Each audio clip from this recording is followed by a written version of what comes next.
I know we have some people pleasers in our audience, and I think today's episode will be something relatable. And it's interesting because one thing I want to start doing on the show, Jason, I haven't talked to you about this offline, so I might as well talk to you about it right on the show, is I was reflecting yesterday on conscious languaging. I think the word should was coming up for me. And we did that whole episode about the word should. And I've realized that there are so many words that are overused, underused, improperly used, cliche. And every time they come up, I will find myself stepping back and thinking about them. So I thought it'd be really neat to do a series around conscious languaging. This might be part of that series. Probably not. That wasn't my intention with this episode, but I would like to do that, Jason. So for the listener, stay tuned because I have a feeling we are going to make that happen. Also, for the listener, if you haven't checked out our YouTube channel yet, we are recording the video version of this. So, hello to our YouTube friends and to the audio listeners. If you want to see our faces sometimes, you can go to our YouTube channel and see the visuals. And I think maybe we can start doing some more visual things, Jason. I don't know. One thing I want to give a shout out to before we begin, and I wish I had the visual, but it's in another room and I don't feel like getting it right now, is a tea that I tried right before we started recording. I had just returned from my P.O. box, and this company called Royal Leaf sent me their tea. I just wanted to take one sip of it, and I could not believe how good it is. It's a bottled tea. Very similar, also, speaking of bottled teas, actually, it's not similar, but they're both teas. The hibiscus tea that we have both tried recently, Jason, I think I'd love to start doing shout outs again to brands that we like. And those were two teas that really wowed me. They feel very special. We'll link to them in the show notes. So whether you're watching on YouTube or listening to the audio version of it, there is a link to our website, wellevator.com, which is spelled WELLEVATR.com. You'll find the full transcript of every episode and you'll find every single link, resource that we mention. And it's all in one place for you, including freebies and the links to our social media. Wellevator.com is the hub, and there's a podcast section for you for each episode. And we'll link to both of those teas, which are really lovely. And I probably won't be sharing the Royal Leaf tea with you, Jason, because they sent me two flavors and I put my lips to the bottle. So it's not very COVID friendly.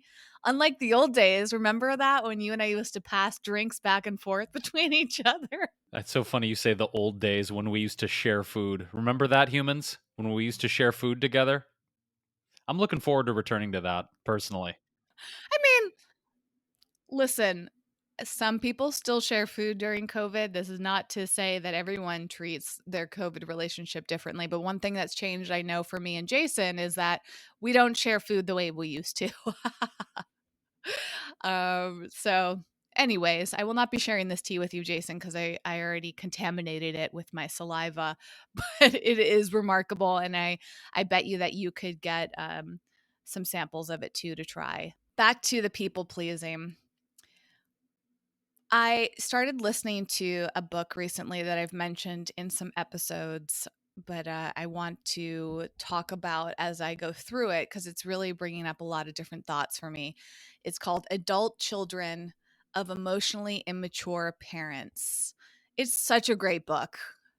It really is. And it resonated with me. I think I saw someone on TikTok talking about it, which is where I get a lot of recommendations these days. If you didn't know this about me already, I just love TikTok. I also, speaking of which, another tangent is I just got a package from TikTok. So I finally have some official TikTok swag as being part of a TikTok program, which is kind of fun. But I have not opened it yet. That's a little side note. This just shows that my love for TikTok has been a little bit reciprocated.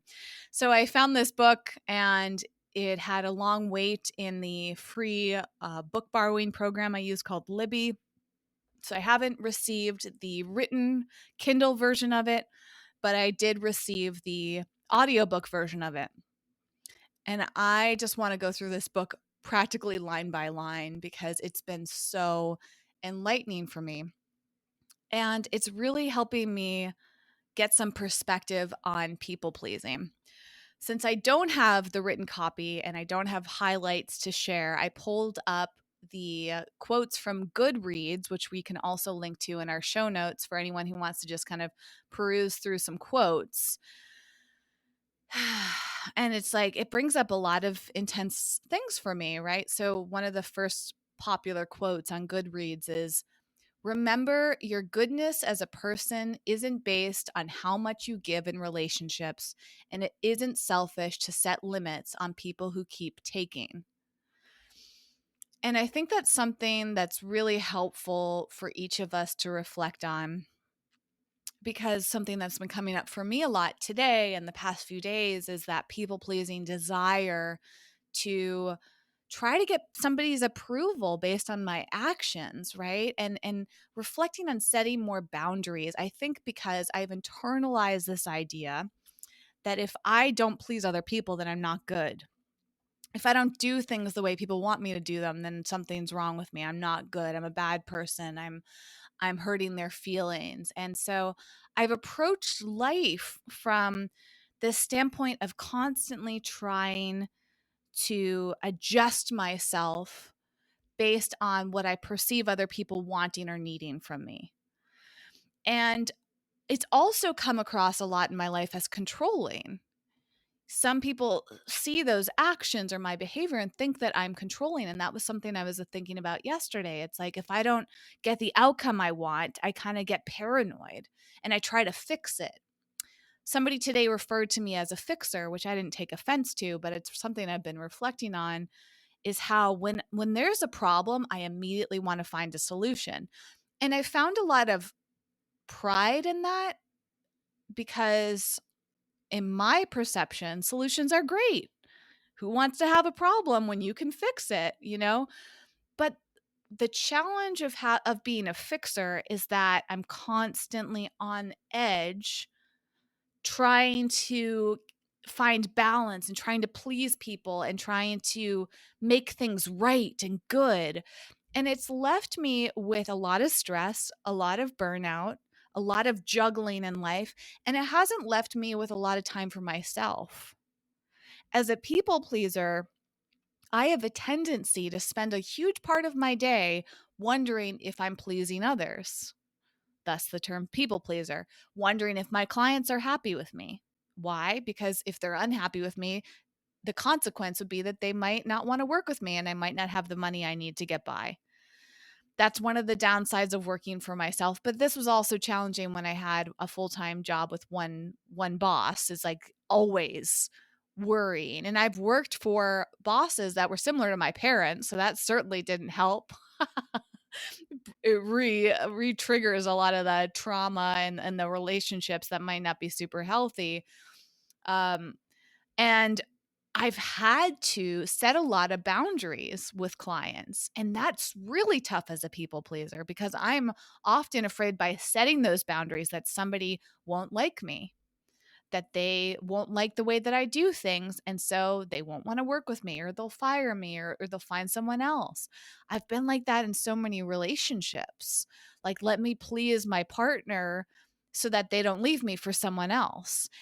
And a lot of that comes from childhood, which is something I'm realizing through reading this book and other books. I mean, I've read so many books like this. This is just my current one for perspective.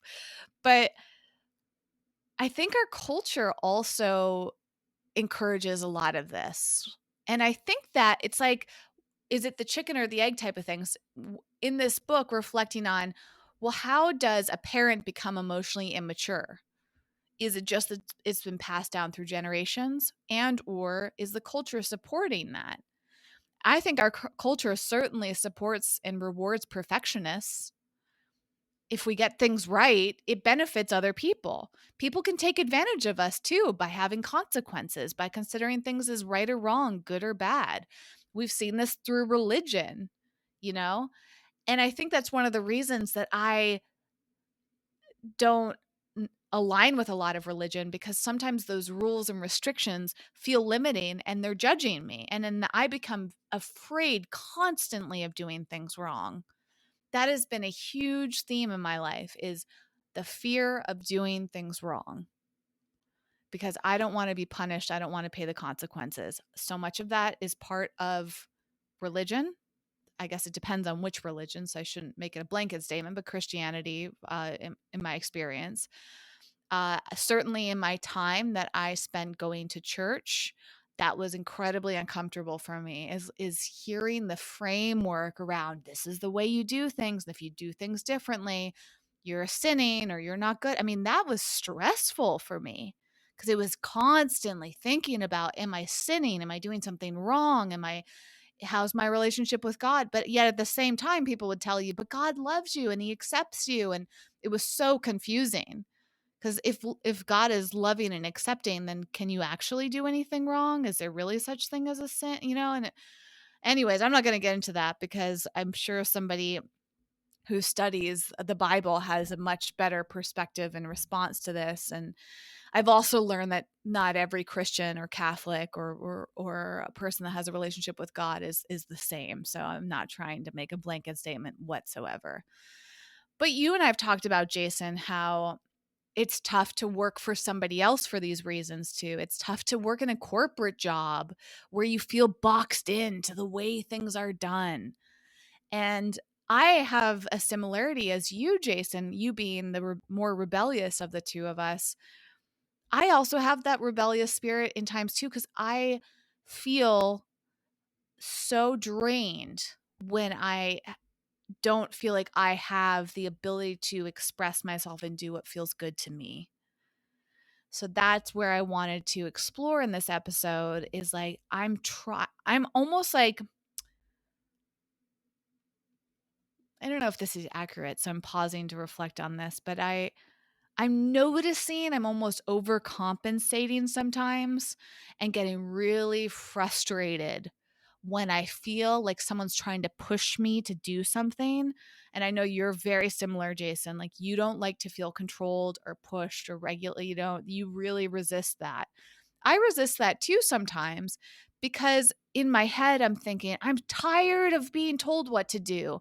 I'm tired of being judged for being right or wrong. I'm tired of being a people pleaser. It's exhausting. And it's challenging, though, when you're trying to overcome that. You're also trying to refigure out your sense of self. So that's kind of the stage that I'm in right now. It's like, well, who am I if I'm not a people pleaser? Who am I if I allow myself to do what I feel is right for me versus what I feel somebody else thinks is right for me? How do I relate to people now if I'm not always trying to please them? How do I relate to people when I'm either putting myself first or putting us equally is really more of my desire, but I don't even know if that's a people pleasing mentality. What I truly don't know is, does it actually work best in your life when you put yourself first and somebody secondary? Or does life work optimally when you're both equal? But all I know right now is I'm tired of being secondary. I think that there's the risk in putting yourself first of pissing people off. And I think that ultimately, that is, I think, the seed, Whitney, of why people don't put themselves first, is because they're afraid. And by all means, when I believe when you start to assert yourself more and you start to prioritize your well-being, your needs, your desires over the tendency to people please, which I think people pleasing and overgiving are very much tied. They're not necessarily, they're not synonymous. People pleasing and overgiving are not synonymous, but I often feel that overgiving and overextending one's energy is a huge part of people pleasing. Huge part of it. And so I think, you know, my people pleasing, to reflect back to what you're saying, Whitney, my examination of my own people pleasing was a protective mechanism. And if you're a longtime listener, you've heard me talk about my abandonment issues and my fear of abandonment through my father leaving when I was very young. And if Jason is the good dancing monkey and Jason's the good little boy and Jason's pleasing mommy and Jason's pleasing grandma and grandpa and Jason's pleasing his teachers, he'll be safe. But at a certain point, the shell starts to crack open in my adulthood and I'm like, wait, I'm actually not living my fullest, and I, again, this word, authentic, true self, because I've spent so much of my life protecting myself against abandonment and being left behind that I've created a pseudo persona in certain ways. I've adjusted my true self and created a different persona to make sure that I'm safe. And this takes a lot of practice in undoing, Whitney, right? Because it goes back to, if you assert yourself, Whitney, and a person in your life is used to you saying yes all the time, yes, yes, yes, yes, yes, yes, yes. Once you start to say no or not right now, we've talked about that in previous episodes, that sometimes not right now is a more accurate statement than no. Those are two very different things. Sometimes no is like, I do not want to do this. I'm not going to do it. Sometimes it's, I am interested in helping you and supporting you, but at this moment, I don't have the bandwidth or the energy to do it. Could we revisit this a week later, a month later, whatever it is? Those are very different approaches. And I think mastering communication is a huge part of what we're talking about in adjusting our people pleasing default, ways of being here. I think, though, it's like,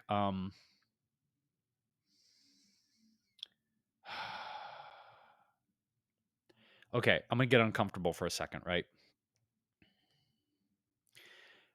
In setting boundaries with people in my life, I have noticed that it takes a lot of repetition at times to get people to become used to the fact that you're not going to say yes to things all the time. Okay. I've chosen to do this in my romantic relationships. For example, when, say, my girlfriend wants to come over after work and I'm spent, and I know I'm spent, I'm depleted from work, from podcasting, from taking care of 7 animals at the house, from working on my music, whatever it is, right? And I know I want to see her, but I know I'm not energetically available for that.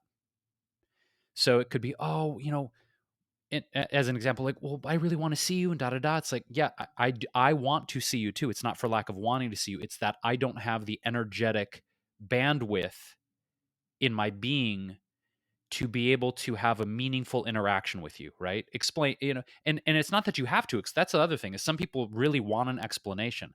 I don't believe you owe anyone an explanation. I just believe that, you know, again, no or not right now. If you feel you have the bandwidth to give an explanation, great. But another challenging aspect is, I feel like some people are like, well, but you have to tell me why. Like, I need an explanation. It's like, no, I don't owe you an explanation. I don't.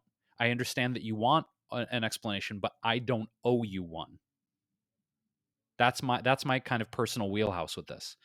The other thing too, Whitney, is like, in our relationship as friends and business partners, one of the most challenging things for me over the years together has been, you know, and you know this because we've talked about it in years past, when I had set a boundary or a no or a not right now with you, that you would push and push and push and push and push and you wouldn't accept it. And we've had fights. We've had fights where I'm like, Whitney, you have to accept my no. Like, you just, and if you don't, like, I'm going to pull myself out of the situation. Like, you and I have had that friction before. And I think it's great that you're bringing this up, because it's not that I want to dig up things from the past, but there are times when I still feel old triggers come up with you around, like, I can't do that. I not right now. Like, I'm not going to do this right now. And sometimes you and I have different frameworks on priority in our lives, right? We have different frameworks on our business and how we prioritize things. And that still comes up. Sometimes you're like, I really want you to get this thing done. And I'm like, I'm going to get it done, but I'm not going to get it done right now. And for me, I think the communication issues, it really comes down, I think, whether it's you and I, whether it's romantic relationships, whether it's anything in life, I think it comes down to, like, having loving, open communication about things. You know what I'm saying? And it's like, I feel like if we come from situations where we had challenging things growing up with our parents, we tend to bring those into our adult relationships, right? And it just requires a lot of communication and a lot of really um okay, so how do you want to steer this conversation, Whitney? Part of what's challenging and something else I'm examining is that I think either as a people pleasing mechanism or a coping mechanism, I'm not sure in this moment what the right term is for this, but I've also noticed I have a tendency, perhaps related to people pleasing, perhaps not. I have a tendency to constantly be trying to fix myself, to change. And there's only so much feedback I can receive. And sometimes their intention is not to shame me, but when I am already, it's like,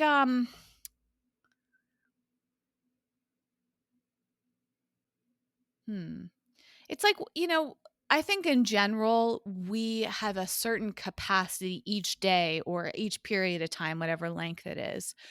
I've noticed I have decision fatigue. Like the last few days, especially yesterday, I hit a wall. I'm like, I cannot make any more decisions. Like, I don't have that ability anymore. I am too drained. Every time a decision comes up for me, I my brain like cannot function. It just can't make the decision. I think that's a major thing is and we've definitely touched upon this before. It was, I believe, around the subject of willpower. And similarly, there's only so much feedback I can receive in a day for myself because as a fixer, every time someone gives me feedback, I want to change. So I have to set a boundary with receiving feedback. And I think this is an important thing for each of us to know is we should always ask somebody before we give them feedback if it's the right time because we don't know the context. We don't know what fatigue they're facing. So what you don't know, Jason, is I got feedback from another friend in my life right before this conversation. So I am already overloaded. My brain's still processing the feedback I got from somebody else.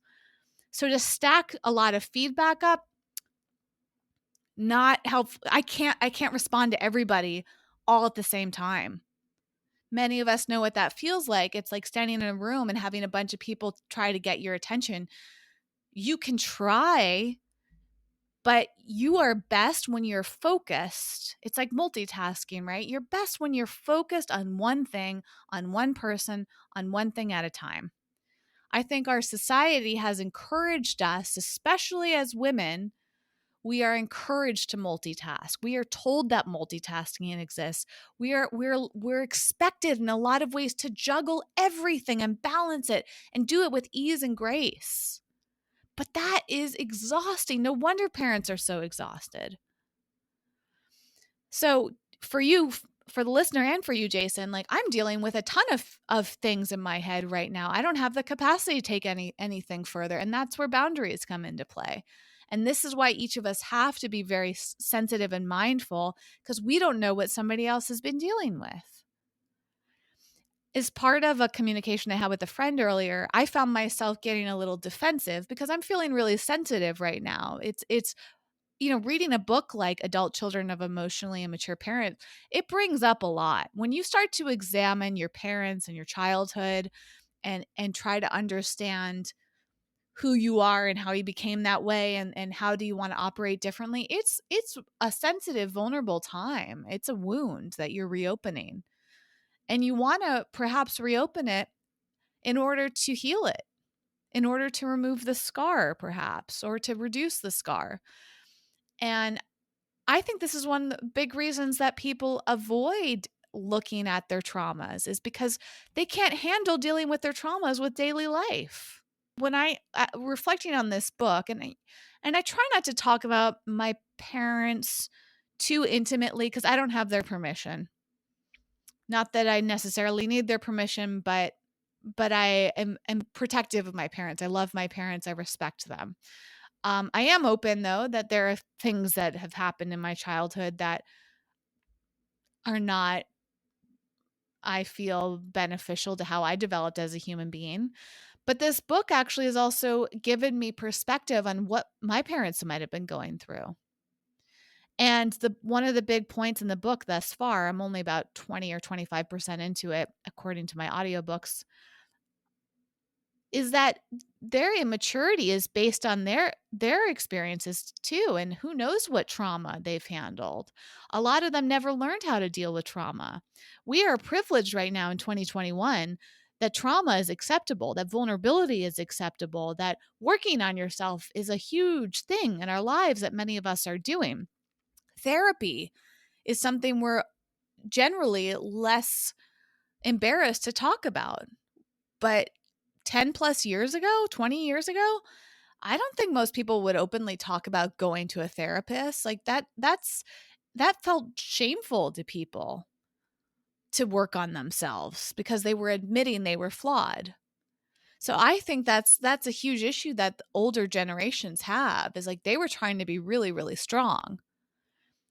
And with that perspective, being strong often doesn't leave you room, obviously, to be weak. And weakness is often what comes up when you're feeling sensitive, when you're feeling vulnerable, when you're opening up old wounds. Because I don't think our brains can fully process trauma and hardship and continue to be strong at the same time. It's like something's got to give. And when you try to do both, it's like I mentioned in an episode we recorded recently, the Oprah and Meghan Markle and Prince Harry special. And one of the parts that most resonated with me was when Meghan Markle talked about how she was suicidal, but had to show up or chose to show up at an event to put on a happy face. But as soon as she found like no one was looking at her, she was crying, she was falling apart. She was trying so hard to be strong. She was trying so hard to be camera ready, so hard to look like she had everything together, but simultaneously she's falling apart.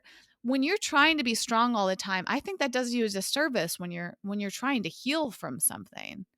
Just like if you break a leg, it doesn't help you to try to stand on it all the time. Like you're recovering from your shoulder injury, Jason, like this is not the time for you to be working out and building your strength. This is the time for you to recover.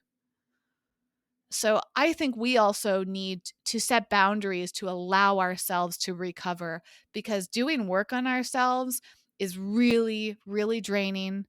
It's really a sensitive process, and we need to protect ourselves so that we can move through it in effective ways, not move through it and brush over it like, oh, I'm fine. And I think that's another thing that we have been trained to do, is to not cry. As a man, like so many men have been ashamed of crying. They have been ashamed of showing their feelings. Like that's a horrible thing. It's horrifying, truly, that men have been raised that way, because men should be allowed to express themselves. Men should be able to deal with their traumas. Men should be able to be acknowledged for being complex human beings, just like women. And the fact that that has been brushed over so much and passed on from generation to generation, like strong men don't cry or whatever the terms are, it's like, no, that's so far from the truth. And I think in general, we need to stand up for ourselves when we, it's hard to even find the right words, but I think it's okay to feel weak, it's okay to feel sensitive, it's okay to feel vulnerable, and we don't have to be strong all the time, I suppose, is my point. It's hard to find the balance.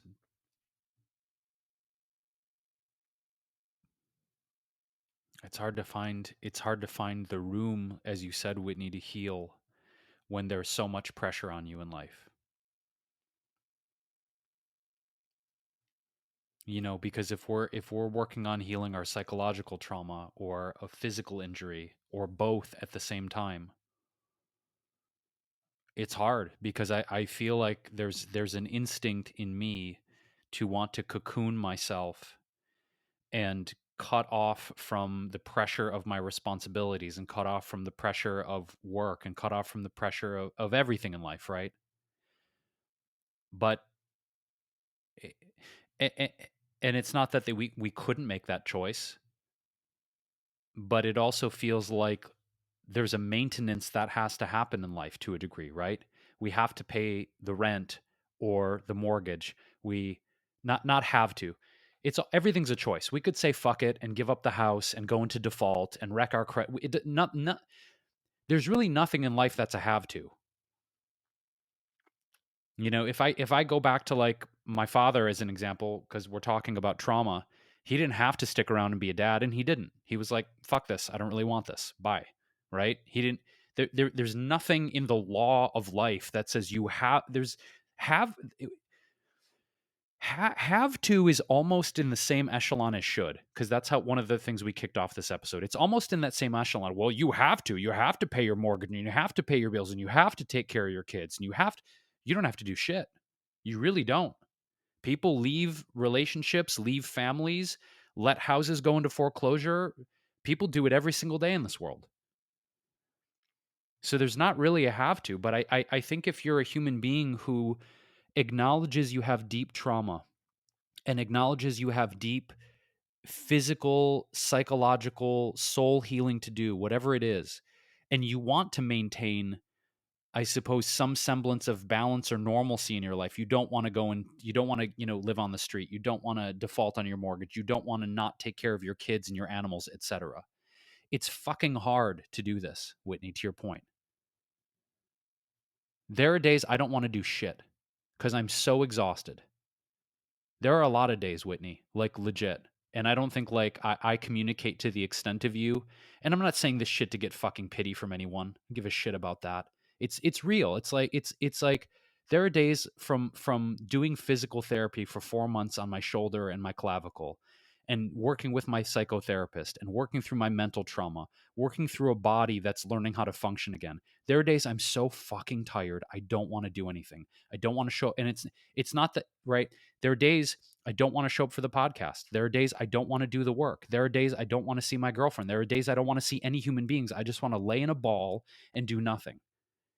And I feel guilty for it sometimes. There's a mechanism where I'm like, well, yeah, but you have these responsibilities and you people are counting on you and blah, blah, blah. But legitimately, Whitney, there are days I'm so sad and I'm so exhausted, I don't want to do anything. And the fear is if I don't, if I, it goes back to people pleasing in a way, the original subject. Because if I'm like, you know what, you need a week off, Jason. Well, yeah, but then the mountain of things that I need to do that I've agreed to do when I get back from that week are going to be so daunting and so stressful. I can't allow myself to take a week off. And this is the challenge, isn't it? Right? Whether you and I running a business that we do, people working in a corporate setting, people with families, people with animals, people that are counting on them. How I don't know. There are sometimes I'm like, am I ever going to feel like really better? Or is it just you do a little bit of healing, you do a little bit of psychotherapy, you do a little I don't know. I don't know that I even have an accurate response to this, but there are days like I'm just so not just physically tired, Whitney, but like I don't even know how to describe this. It's almost like in the center of my being, it's like a soul exhaustion. And I don't really know what to do about it. I've talked to my therapist about this subject, and it's like I don't know what to do. Do I go away again for a week and know that the pressure of coming home, I'm going to be faced with all this stuff that I've put off? Is it, do I need to simplify my life and go live in the woods somewhere and I don't know. Like I wrestle with this every single day, exactly what you're talking about.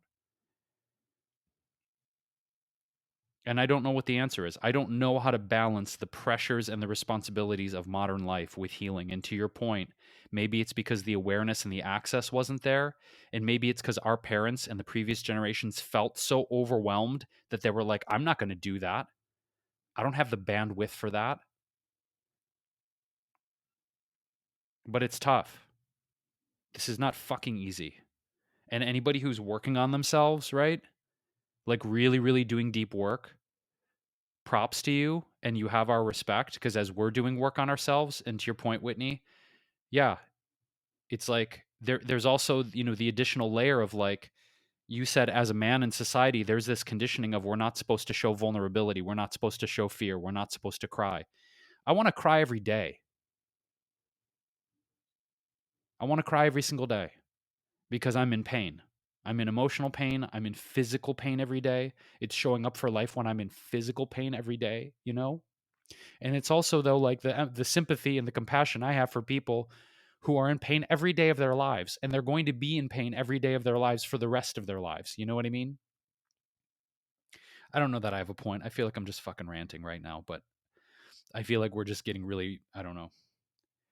I don't know that I have an answer. I don't know how to effectively heal in the midst of the insanity of modern life. I don't know how to do it.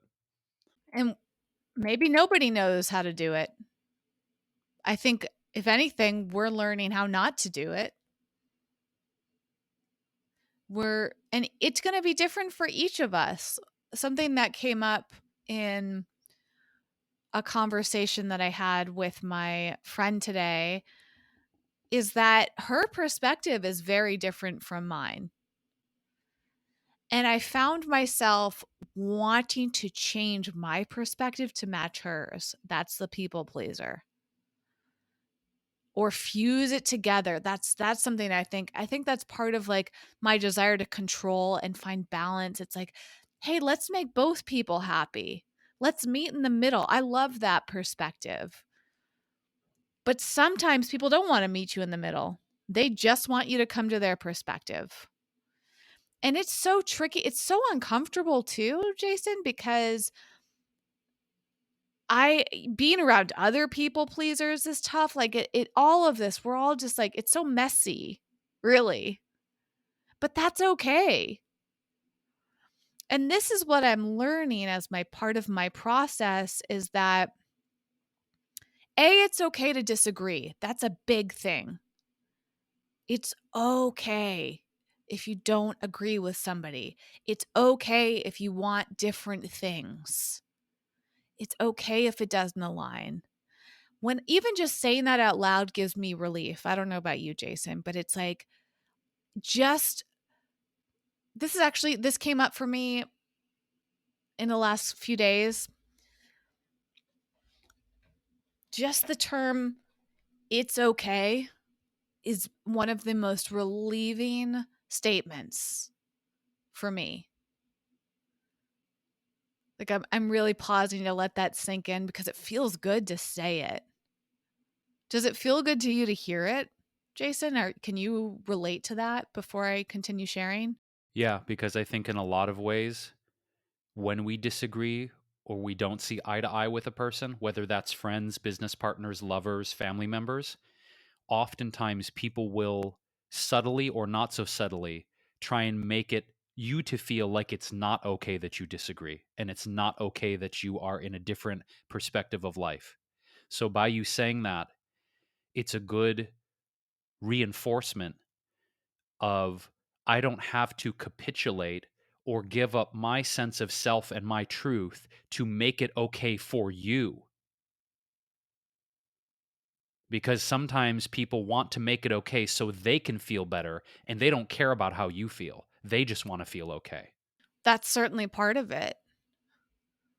I also feel like the words "it's okay" is relieving because I think a lot of us want to be okay. We don't need to be good or great. Sometimes we just want to be fine. Sometimes we just want to be okay.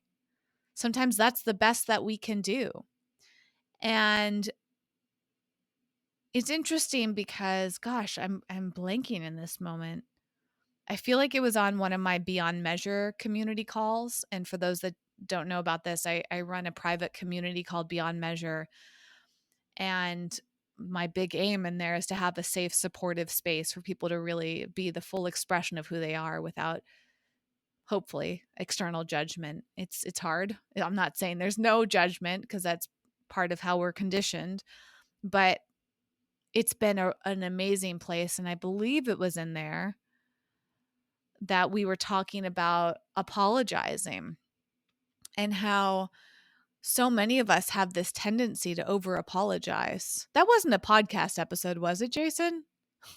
It's so funny because Beyond Measure and this podcast sometimes feel so similar that I get the two confused. That wasn't an episode we did about apologizing, right? No, No, no. by your facial expression, you don't know what I'm talking about. Okay, got it. It must have been a Beyond Measure call or some other call I was doing. They all start to blur together sometimes, regardless of the origin. It was interesting because through this conversation I was having with this group about apologizing, we each found ourselves apologizing in unexpected ways. No, now I know what it is. This is why I got it confused. It wasn't Beyond Measure, it was Clubhouse. And it was with Michelle Perry, who's an upcoming guest of ours. She has an incredible new kind of theme in her life about being unapologetically unpolished. And in that Clubhouse room, so it wasn't Beyond Measure, but there were Beyond Measure members in the Clubhouse room, so that's where the overlap was. We found ourselves struggling not to apologize in just like an hour-long session. How many of us are so used to apologizing. We're so used to trying to control people's reactions to us. And we're so used to trying to please them that we end up apologizing if we don't feel like we're pleasing them. And today, on a Beyond Measure call, that I know for sure, somebody was apologizing because they didn't feel like they were making sense. They were just expressing themselves. And I thought, wow, that's so relatable because I have felt so uncomfortable at times when I'm trying to express myself because while I'm trying to get out my thoughts, I'm also thinking, how am I making this person feel? Is this person uncomfortable? Is this person bored? Do I make sense to them? Like, I'm trying to manage it. I don't want to get into a fight. Like, that's a big thing. I don't like getting disagreements are uncomfortable for me because I associate them as having just being unpleasant. So I avoid conflict a lot. It's so uncomfortable for me. So whenever I sense that someone's going to disagree with me, I'll start to change what I'm saying to try to like show them that we're balanced. If that makes sense. Like, I don't want you to think that I disagree with you. Like, I respect you. Like, that's so important to me, is like, I don't want to offend anybody. That's the whole thing. I don't want to make anyone mad. I don't want it to offend them. So like, I'm constantly assessing somebody's reaction to me. That's so exhausting. So part of this point that I think is coming out from both of us, Jason, is this desire to constantly stay balanced all the time. It truly is a balancing act in life, especially as a people pleaser. It's like, let me keep things even all the time. And thus, we don't get used to becoming a priority. I mean, I honestly, Jason, I don't think I felt like a priority that much in my life. Like, I don't think I've prioritized myself very much, but I think I get uncomfortable when I feel like a priority. This might be why I feel uncomfortable when I'm in the spotlight, because I want things to be balanced all the time. So anytime I'm in the spotlight, I start to feel uncomfortable and I'm like, let me pull somebody else in so I'm not alone. I don't want to be the only one up here. Maybe there's a part of me that feels like I don't deserve it. Or maybe I'm just uncomfortable because I'm not used to it. I'm used to being equal or secondary or less than secondary. So that's a fascinating thing. I'm having a lot of that realization here. And going back to this idea of just being okay, though, my point in bringing it back to that is sometimes we apologize. This person today was saying how I know this isn't good that I'm doing this. That was part of their statement. Like, I know it's not okay that I'm doing this. And actually, what they were describing that they were doing was not that big of a deal. And all I wanted to do is reassure them that it's actually okay. Because it was something silly. It was like some little thing that's so subjective, right? Is subjective the right word when it's up to interpretation, Jason? Sometimes I get that confused with objective. Yeah, objective means that there's no interpretation. Subjective means it's from the individual's point of view. Thank you. Okay. Yes, I believe a lot of the times things in life are very subjective, and so we end up apologizing so much. We're like, "Oh, I know it's not okay that I overslept. It's not okay that I slept until 10 a.m." Let's say that, for example. That's kind of like what this person was saying. And in my head, all I wanted to do was tell them, actually, it's okay. There's nothing wrong with that. But we get so used to things not being okay all the time. And that's why when I hear the words, it's okay, I feel relief. But part of that relief is that somebody else is giving me permission to be okay. And that's part of what I want to be the one saying it's okay. I don't want to have to rely on somebody else giving me permission to be okay. And that's a huge part of my journey too, Jason, because I'm constantly wondering, is this okay for somebody else? But I have to ask myself, is this okay for me? And then if it's okay with me, I can ask them if it's okay with them. But I think I've been had it backwards. I ask other people if it's okay. If they say it's okay, then I determine if it feels okay for me. But if they say it's not okay, I probably be like, you're right, it's not okay. But what if it's okay with me and not okay with them? Isn't that allowed? Like a legitimate question that I've been grappling with. And this also came up with another friend recently. And what's tricky, going back to me overcompensating, that's what feels unsettling right now as I'm processing this. I'm worried sometimes that my boundaries are too firm. I'm worried that I'm having trouble trusting my internal compass because I'm not used to trusting my internal compass. So, for example, there's a situation with a friend right now, and we both want the same thing, but we both have preferences, and we're both stating our preferences. I feel so uncomfortable every time I state my preference because I'm terrified that my preferences won't line up with my friend's preferences, and that's going to lead to conflict. So I have a tendency to always ask my friends, like, what's your preference? And then once they tell me, maybe I'll tell them that I disagree, but a lot of the times I'll be like, "Oh yeah, that's exactly what I was thinking." But like, was that really what I was thinking? Is that really what I wanted? And I have to practice right now, and I am practicing in my life right now, stating what I want, as you said, Jason, being assertive and staying there. And this might get uncomfortable because sometimes when you state what you want, somebody's going to disagree with you, and then it doesn't work out. It's like relationships. Sometimes you say, this is what I want, and someone says, I don't want the same thing, and the relationship's over. It sucks because maybe you wanted the relationship, but do you really want a relationship where you're just pretending that you both want the same thing all the time? Probably not. I think stating preferences gives an opportunity for really creative thinking into how people can get their needs and desires met, right? And I think one of the things that is challenging about human relationship and how it relates to hierarchy is that when you think about leadership, right, Whitney, in this context, people that are in positions of power and influence. Let's just say, parents are in a position of power and influence. Teachers are in a position of power and influence.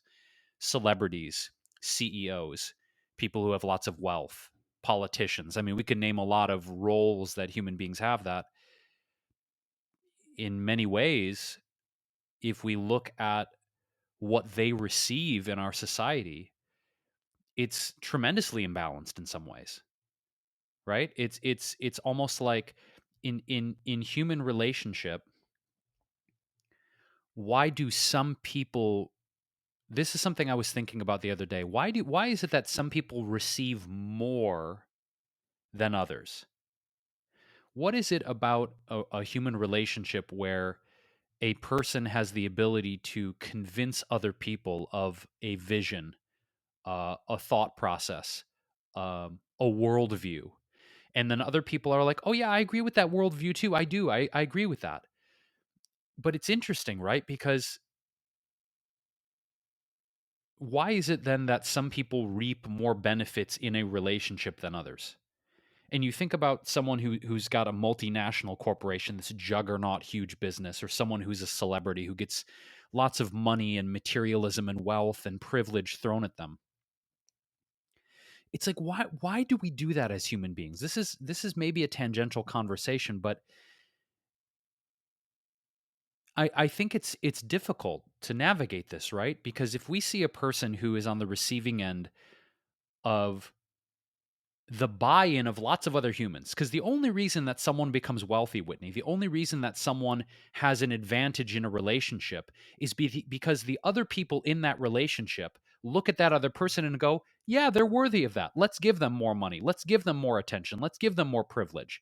Sometimes, though, at the expense of what they want. Like, let's really, let's talk about that. That happens in romantic relationships. It happens in business contexts where it's almost like a spell that people have, that they cast on other people of like, oh, this person's so smart and so talented and so worthy of wealth and privilege and love and success. And they just get more and more and more and more of it. But it comes down to the dynamics of how we relate to one another. Because you see this a lot, right? And you talk about our parents' generation, our grandparents' generation. I remember growing up and I remember looking at the adult relationships in my life and realizing that in most cases, the adult relationships I grew up mirroring were tremendously imbalanced in the sense that there was one person in the relationship who had the power, controlling the money, had the decision making abilities on the house, the cars, the food, etc. And most times, it was the man in the relationship, right? Generations past, the man held that power and wielded that in society. But it's like, why do we as humans capitulate to that degree? Why do we give so much power to other people and say, well, that's just the way it is. They deserve it. I don't deserve it. So let's give it to them. Think we do this all the time in human society. Just capitulate, capitulate, capitulate, capitulate. And the real question is, why do we do that? Is it because we feel safer doing that?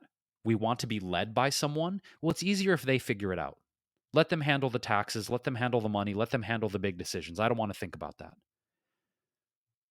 But in many cases, Wit, I think we give away a lot of our power in relationship. We really, really do. And like I said, with your current situation of figuring this stuff out with your friend, it's not necessarily that there is a power struggle, but maybe there is subtly so. Maybe there are these subtle power dynamics in every relationship if we really get into it. Whether those are sexual power dynamics, financial power dynamics, ego power dynamics, social status power dynamics, without even consciously thinking about it, I feel like there are these little dynamic tensions that play out in every relationship in our life. And I think it comes down to the hard work, which you're doing, and reason you brought this up, Whitney, of like, does this really work for me? Does giving this much power away through people pleasing, through capitulation, through being like, yeah, yeah, no, it's okay. You can do it. You can have that. You can have the money. You can have the thing. You make the decision. Maybe sometimes we don't want to make the decision. But I just observe that in human relationship, we give certain people tremendous power, wealth, influence, and privilege at the expense of making ourselves small, right? And we make ourselves small. Why? It feels safe. It feels good. Maybe as kids we were told to be quiet. Good children are quiet. Good children don't make a fuss. Good children don't ask too much. Good children don't resist. They just capitulate to what their parents tell them. Because in many ways, Whitney, when we speak up for ourselves, when we state a preference, when we go against the grain, when we see leaders or people in influential positions and say, I don't want to actually listen to you and I'm not going to do it the way you're telling me to, we pay a price for that. And some people don't want to pay that price because we can be shamed, we can be cast out, we can be a pariah, like, ooh, he's a problem. He's the trouble child, right? And think about that, right? In school, this is a pattern that is hammered into us. Hammered into us. I remember, as an example, to go off on a little tangent here, I would wear certain band t-shirts in high school, right? And I remember being asked by certain teachers not to wear those shirts because they found them offensive. And I was like, fuck you. Pretty much fuck you. And I got sent to the principal's office, Whitney, because I had no capacity for some fuckhead to tell me what I could and could not wear. I had no, like, we're talking about rebelliousness now. Like, for me, the rebelliousness comes out through rage. It does. And some people are like, "Oh, rage is a bad thing." No, it's not. When people want to oppress you and tell you what you should be doing, like, their moral code should be your moral code. Like, you shouldn't wear that 9 Inch Nails t-shirt. You shouldn't wear that Pantera t-shirt. You shouldn't wear that Dead Eye Dick t-shirt because it's offensive. It's offensive to you, and I don't really care. And I might sound, some listener will be like, "Wow, Jason's a real dick." No, I just have no tolerance in my life for people trying to oppress me and have me align with their sense of morality and convince me that my morality should align with their morality. And we see this all, and in school and as children, it's pounded into us. Be good little children and you'll get the carrots. Be bad little children, you'll be punished. And I think that's one reason why humanity does not rise up against the powers that be, because so many billions of us have been conditioned to be quiet and obedient. And quiet and obedient people, human beings, well, guess what they don't do? They don't challenge the status quo, do they? So we're conditioned to be quiet, obedient people and grow up to be quiet, obedient adults who don't question and don't rise up against the bullshit that we face in this world. Rant is over. This is all important, and there's a lot to untangle here. A lot of what you're saying, actually, Jason, is addressed in the book Adult Children of Emotionally Immature Parents. In fact, I was going through some of the quotes because there is parts that talk about why we play small, and one that really addresses what I've been expressing today is that children who have these parental figures will do whatever is necessary to make some kind of connection with their parents. And they learn to put other people's needs first as the price of admission in a relationship. Instead of expecting others to provide support or show interest in them, they may take on the role of helping others, convincing everyone that they have very few emotional needs of their own. It's like exactly what I was describing, you know? And I wonder how many people this resonates with. This is why it's so important to talk about. Emotionally mature people may tell you how they feel about what you did, but they don't pretend to know you better than you know yourself. Whereas I believe emotionally immature people, I think the point is, I'm pulling these from Goodreads, not my notes, but I think that I have felt like other people know better than I know better. And I've had to start to stand up and say, wait a second, I know my needs better than anybody else. But my whole life, I think I've been conditioned to believe that somebody else knows better than I do. I think a lot of our society is that way, Jason, as part of your point. So self-trust becomes a huge issue. And I grew up also wondering, like, why don't I trust myself? Something must be wrong with me. I must be doing something wrong. No. The more I look into this stuff, it's like, of course I don't trust myself. I was trained not to trust myself.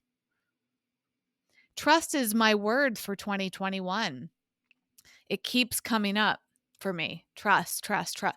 And it's like, it's not easy to trust when you've been conditioned not to trust yourself, when you've been conditioned to trust somebody else. But deep down, you feel like I shouldn't fully trust them, or I deserve to trust and have a say just as much as they do. How come what they say goes? And I think that questioning is incredibly important. Just like you, Jason, realizing like just because someone says that my shirt is offending somebody doesn't mean that I have to take it off.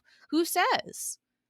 I think that's why, corporate jobs are really tough for many of us. It's like, I remember when I used to work for Apple, which, by the way, as a whole was an amazing company. Like, I have very little negative stories to share about my time at Apple. But, but one that comes to mind was I got in trouble for wearing shorts that they perceived were too short. And I remember being like, this is such bullshit. Like, this is the style of shorts these days. Like, but they were so concerned with them being revealing. And I felt so much shame for wearing them to work. They actually almost sent me home, Jason.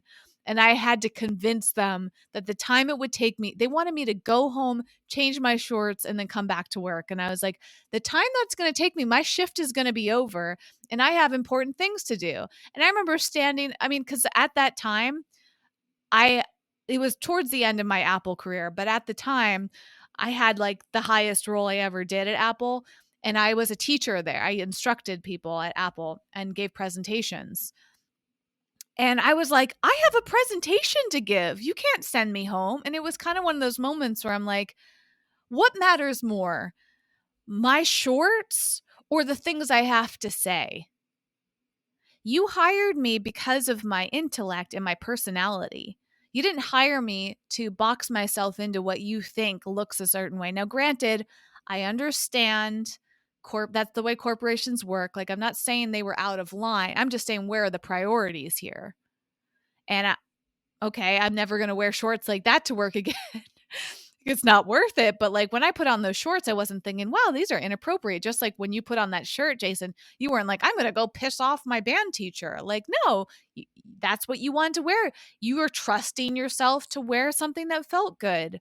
And it's all these little moments that add up to start to doubt ourselves because other people perceive things differently.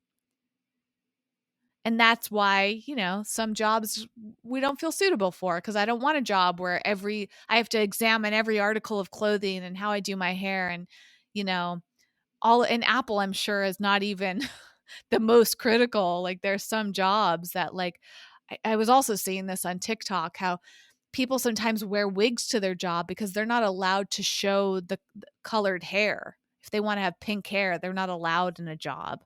So there's this woman actually on TikTok who really wanted purple hair. She's a blonde woman, and she had it hidden. The hairdresser hid it in the back of her head.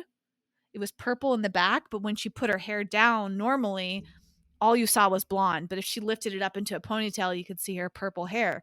And she did that so she could have the best of both worlds. So at work, she wore her hair down, but when she was out and about, she would do her hair in different styles and you could see the purple in it, which was very creative, I will say. But it's like, it's that freedom that we crave. It's that boxed in that can be really challenging for us. Some people it's easy, but I wonder, why is it easy for you to be boxed in? That's a good question. I've been watching that documentary Persona on HBO, which talked about in an episode we recently recorded. And what's fascinating about that documentary is the part about the workplace and how a lot of jobs will evaluate you. And if they see parts of your personality don't fit into their culture, they won't hire you, which makes logical sense. But it's also kind of a form of discrimination. And going back to what you say, Jason, it's like that control. Like, can we control you? Can we mold you into the person that we think you should be to be successful, to make money, to fit in? And of course we want to people please. Like, as human beings, it's our literal nature for survival to try to fit in. But sometimes it's a little too extreme. And I think that's the big point here today. So I'm going to continue reading Adult Children of Emotionally Immature Parents to try to understand some of the ripple effects that's had on my life, either directly from my parents, but also indirectly from other people's parents, right? Because a whole nother level of this, Jason, is, other people's parents or other people in general have big impacts on you. Your teachers, your friends' parents, like the boss that you had, I've had all sorts of interesting experiences with bosses. And it's totally a relief to be my own boss for that reason. But that also comes with a whole nother level of responsibility. So uh, this is a complex thing and it shows up in many different facets of our lives. And for me, I'm working on setting boundaries. I'm working on developing more self trust. I'm working on being assertive.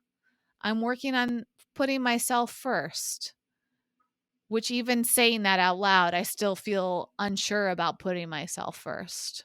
So it's a lot to examine. Well, I commend you, Whitney, on doing this and examining yourself and getting really uncomfortable with some of these things that are coming up for you. Because, like we say, this is not easy work. This is really hard work, and it's painful work, and it's uncomfortable work. And sometimes we can be shocked by what we find within ourselves, right? But I think that this is a quote from someone. Maybe you'll know. An unexamined life is not one worth living. And I don't remember who said that, but when I heard that quote years ago, it resonated with me. I don't want to live in the dark. You don't want to live in the dark. Hopefully you, dear listener, don't want to live in the dark, in the sense of walking through life as an unconscious automaton, just doing what you're told and never questioning what's inside your own heart. Some people, and let's just be blunt, there are billions of people living that way on this planet. It's not that saying they're less than us or worse than us, but I don't want to live that way. And certainly, Whitney, you're committed to examining your life and looking at who you really are.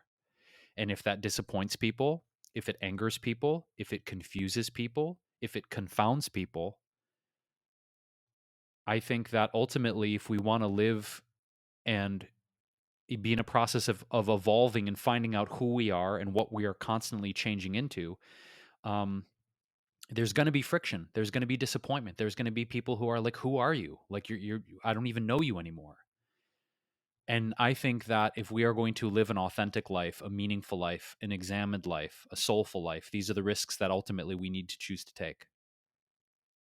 And ultimately, I think that's probably one of the reasons why we do this podcast and continue to show up and have these conversations, is to try and peel those layers back and get to the heart of who we are.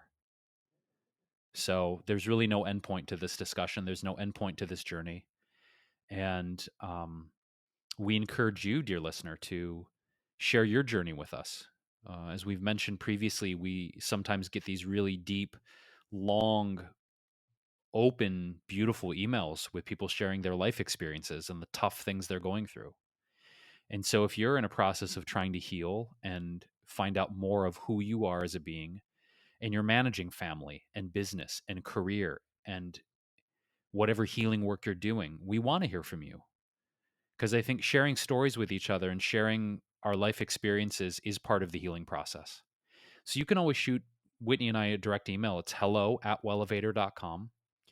And for any of the resources we mentioned, the book that Whitney's reading, anything we talked about, you can go to our website, which is once again wellevator.com. It's WELLEVATR.com. And in the podcast section of our website, you will find the transcript and the show notes for this episode and all of our previous 200 plus episodes. If you really want to binge out on This Might Get Uncomfortable, which we encourage, but we want you to stay hydrated. So make sure you have a tasty beverage handy if you are going to binge our podcast. That being said, um, Whitney, I love you and appreciate you. This was a really, really good episode, a necessary episode. And I'm sure it's not the end of this conversation about people pleasing and setting boundaries and speaking our truth. So until the next one, we love you. We appreciate you. Thank you for your support and listenership. And if this episode resonated, please do share it with your friends and family, and maybe even people you don't like. Maybe maybe they need it too. Maybe if you're in conflict with someone in your life, send them this episode and maybe it'll spark a more loving conversation. Who knows? Until next time, thanks for getting uncomfortable, and we'll see you with another episode soon.